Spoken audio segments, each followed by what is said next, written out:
ప్రభుత్వము ఈ రాష్ట్రంలో ఏర్పడి చంద్రబాబు నాయుడు గారి నాయకత్వంలో ఏర్పడి 2 సంవత్సరాలు పూర్తి. దీంట్లో 3 పార్టీలు కూడా కలిసి ఉన్నాయి. మోడీ నాయకత్వంలో ఉండే భారతీయ జనతా పార్టీ, చంద్రబాబు నాయుడు నాయకత్వంలో ఉండే తెలుగుదేశం పార్టీ, పవన్ గారి నాయకత్వంలో ఉండే జనసేన పార్టీలు 3 కలిపి కూడా అనేక హామీలు ఎన్నికల సమయంలో 2024 మార్చి ఆ ప్రాంతంలో కూడా ఇవ్వడం జరిగింది. ప్రజలతో ఓట్లు వేయించుకున్నారు. పెద్ద ఎత్తున కూడా మాకు తీర్పు ఇచ్చినారని చెప్పేసి ఎంతో ఆర్భాటంగా ప్రమాణ స్వీకారం చేసి మొట్టమొదటి సంతకమే డిఎస్సి పైన కూడా చేయడం జరిగింది. ఆ డిఎస్సికి 16,000 పోస్టులు అని చెప్పేసి దాంట్లో అవినీతితో కూరుకొనిపోయింది. పేపర్లు కూడా లీక్ అయినాయి.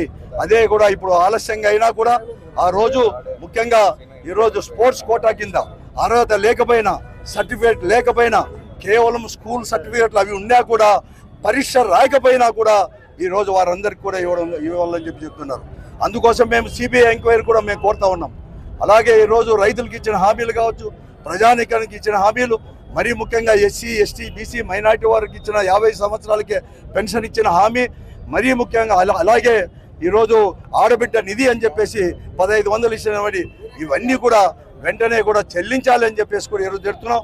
అందుకోసమే ఈరోజు రాష్ట్రమంతా కూడా వైఎస్ఆర్ కాంగ్రెస్ పార్టీ శ్రేణులు, ముఖ్యంగా నాయకులు, కార్యకర్తలు అందరూ కలిసి ప్రజలతో మమేకమే ఈరోజు కూడా పెద్ద ఎత్తున నిరసన కార్యక్రమం కూడా రాష్ట్రం చేస్తున్నాను.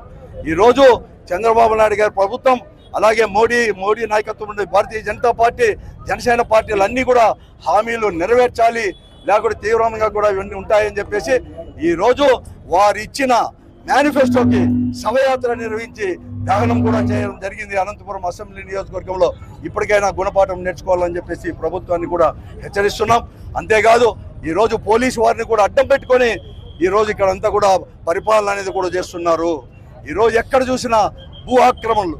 ఈ అనంతపురం అసెంబ్లీ నియోజకవర్గంలో కూడా జిల్లా కేంద్రమైనా కూడా ఇక్కడ స్థానిక ప్రజాప్రతినిధులు అందరూ కూడా కలిసి కూడా ఏకపక్షంగా భూ ఆక్రమణలు చేసుకుంటున్నారు, దొంగ రిజిస్ట్రేషన్లు చేసుకుంటున్నారు. అలాగే ఈరోజు అన్ని భూములు కూడా తీసుకునేదే కాకుండా పరిపాలన కూడా స్తంభించిపోయేటట్టు కూడా ఈరోజు మున్సిపల్ పరిపాలన కూడా చేస్తున్నారు. చెత్త కూడా తరివేసిన వైనంలో కూడా ఈరోజు ఉన్నాయి. దీనికి అన్ని వ్యతిరేకంగా కూడా ఇవన్నీ కూడా మేము అందరూ కూడా చేస్తున్నామని చెప్పేసి తెలియజేస్తున్నాం. కూటమి పార్టీలకు సంబంధించినటువంటి నాయకులందరూ కలిసి ప్రజలకు వెన్నుపోటు పొడిచినటువంటి విధానానికి వ్యతిరేకంగా ఇవాళ జగన్మోహన్ రెడ్డి గారి నాయకత్వంలో అనంతపురం జిల్లా అధ్యక్షులు అనంత వెంకటరామరెడ్డి గారి ఆధ్వర్యంలో పెద్ద ఎత్తున నిరసన ర్యాలీలు చేపట్టడం జరిగింది. మనమంతా చూస్తూ ఉన్నాం. ఎన్నికలకు ముందర చంద్రబాబు నాయుడు గారు అయితేనేమి, కూటమి పార్టీలకు సంబంధించిన నాయకులు అందరూ కలిసి ప్రతి ఇల్లు తిరిగారు. ప్రతి వర్గానికి, ప్రతి ఇంటికి ఎన్నలేనటువంటి అబద్ధపు హామీలు ఇచ్చారు. బాండ్ల రూపంలో సంతకాలు చేసి మేనిఫెస్టోల రూపంలో విచ్చలవిడిగా ప్రజలను మభ్యపెట్టడం జరిగింది. మరి ప్రజలు నమ్మి విశ్వసించి ఓట్లేసి అధికారాన్ని చేపట్టేటట్టు చేస్తే, అధికారంలోకి వచ్చినటువంటి మొదటి గంట నుంచే కూడా ఈ రాష్ట్రంలో చంద్రబాబు నాయుడు గారు తన పరిపాలన చేతగాక ఇచ్చినటువంటి హామీలు అమలు చేయలేక చేతులు ఎత్తేసి ప్రజలకు, విశ్వసించినటువంటి ప్రజలకు, నమ్మినటువంటి ప్రజలకు వెన్నుపోటు పొడిచి దగా చేసి మోసం చేసినటువంటి పరిస్థితులు ఈ రాష్ట్రంలో చూశాం. మరొక పక్క తమ కుమారుడు లోకేష్ గారు ఈ రాష్ట్రంలో ఉన్నటువంటి వైఎస్ఆర్ కాంగ్రెస్ పార్టీ నాయకులను తన అధికారాన్ని ఉపయోగించుకొని ఇవాళ ఈ రాష్ట్రంలో అరెస్టు పేరుతో అదేవిధంగా అత్యంత హీనంగా ఈరోజు దౌర్జన్యాలు, అరెస్టులు, కేసుల రూపంలో విరుచుకుపడతా ఉన్నారు ఈ రాష్ట్రంలో వైఎస్ఆర్ కాంగ్రెస్ పార్టీ నాయకులపైన. అదేవిధంగా మరొక పక్క పవన్ కళ్యాణ్ గారు, ఆయన ఎక్కడ ఉంటారో తెలియదు, ఏం చేస్తున్నాడో తెలియదు, ఏ రాష్ట్రంలో తిరుగుతున్నాడో తెలియదు. సమయం సందర్భం వచ్చినప్పుడు ఇక్కడికి వచ్చేది, రెచ్చగొట్టేది, కేవలం మాట్లాడితే నాకు అనుభవం లేదు, నాకు చేత కాదు అనేటటువంటిది చెప్తా ఉంటాడు. మేము ఈ సందర్భంగా చెప్తా ఉన్నాం పవన్ కళ్యాణ్ గారికి, మీకు చేతనైంది, మీకు అనుభవం ఉన్నది, కేవలం పరిపాలన కాదు, కేవలం వైఎస్ జగన్మోహన్ రెడ్డి గారిని విమర్శించడానికి మాత్రమే మీకు అనుభవం ఉంది అనేసి సందర్భంగా తెలియజేస్తున్నాం. ఇటువంటి పరిస్థితుల్లో ఈ రాష్ట్రంలో ఉన్నటువంటి దగాపడ్డ, మోసపోయినటువంటి నిరుద్యోగుల పక్షాన, ఉద్యోగుల పక్షాన, రైతన్నుల పక్షాన, మహిళల పక్షాన, ప్రతి ఒక్కరి పక్షాన, పేద ఎస్సీ, ఎస్టీ, బీసీ, మైనారిటీల పక్షాన జగన్మోహన్ రెడ్డి గారి నాయకత్వంలో తిరుగుబాటును మొదలు పెడతా ఉన్నాం. ఆ తిరుగుబాటు ఇవాళ నిరసన ర్యాలీల ద్వారా జరుగుతూ ఉంది. భవిష్యత్తులో కూడా ఈ తిరుగుబాటు అనేటటువంటిది ఒక విజృంభించి మీ యొక్క కూటమి పరిపాలనకు చరమగీతం పాడేటటువంటి రోజు త్వరలోనే వస్తుందనేసి వైఎస్ఆర్ కాంగ్రెస్ పార్టీ తరఫున తెలియజేస్తున్నాం. ఇప్పటికైనా మీరు ఇచ్చినటువంటి ప్రతి ఒక్క హామీని కూడా నెరవేర్చి ప్రజలకు అండగా ఉండాల్సిందిగా ఈ సందర్భంగా డిమాండ్ చేస్తున్నాం. లేని పక్షంలో వైఎస్ఆర్ కాంగ్రెస్ పార్టీ నాయకులు జగన్మోహన్ రెడ్డి గారి ఆధ్వర్యంలో పెద్ద ఎత్తున ప్రజల పక్షాన ప్రజల గొంతుకుగా నిలబడతామని ఈ సందర్భంగా తెలియజేస్తా ఉన్నాం.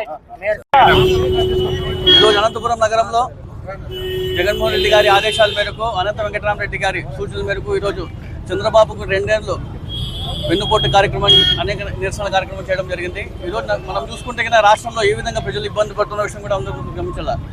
గతంలో చంద్రబాబు నాయుడు గారు ఎన్నికల ముందు సూపర్ 6 అని చెప్పేసి అధికారం వచ్చిన తర్వాత ఏ ఒక్క హామీని కూడా పూర్తి స్థాయిలో నెరవేర్చుకోవడం కూడా ప్రజలందరూ కూడా ఒకసారి గమనిస్తారు.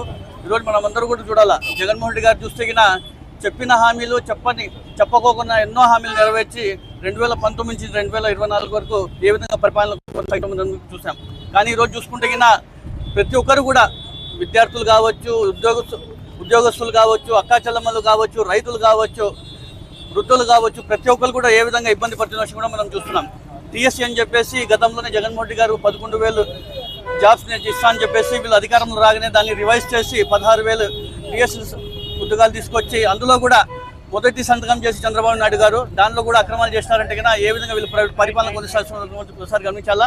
రాష్ట్రంలోనే కాకుండా నగరంలో కూడా అనేక విధంగా ఈరోజు ఏ విధంగా వెన్నుపోటు కార్యక్రమాలు చేస్తున్నా ఒకసారి గమనించాలా. ఈరోజు చూసుకుంటే కన్నా చెత్త ఎత్తని పరిస్థితి కూడా అనంతపురం నగరం ఉంది. మున్సిపల్ కార్పొరేషన్ చూసుకుంటే ఇక్కడ ఉన్నటువంటి ప్రజాప్రతినిధులు కావచ్చు, ప్రతి ఒక్కరు కూడా ఏ విధంగా నగరంలో దౌర్జన్యాలు కావచ్చు, భూ కబ్జాలు కావచ్చు, దోపిడీలు కావచ్చు, అక్రమాలు కావచ్చు, డబుల్ రిజిస్ట్రేషన్స్ కావచ్చు, ప్రతి ఒక్కటి కూడా ఈ 2 ఏళ్ల కాలంలో అనేకవంటివి చూసింటాను. నేను చెప్పడం కాదు, ఇది ప్రధాన ముఖ్య పత్రికల్లో కూడా రావడం జరిగింది. దీన్ని అన్నిటి కూడా ప్రజలందరూ కూడా గమనిస్తున్నారు.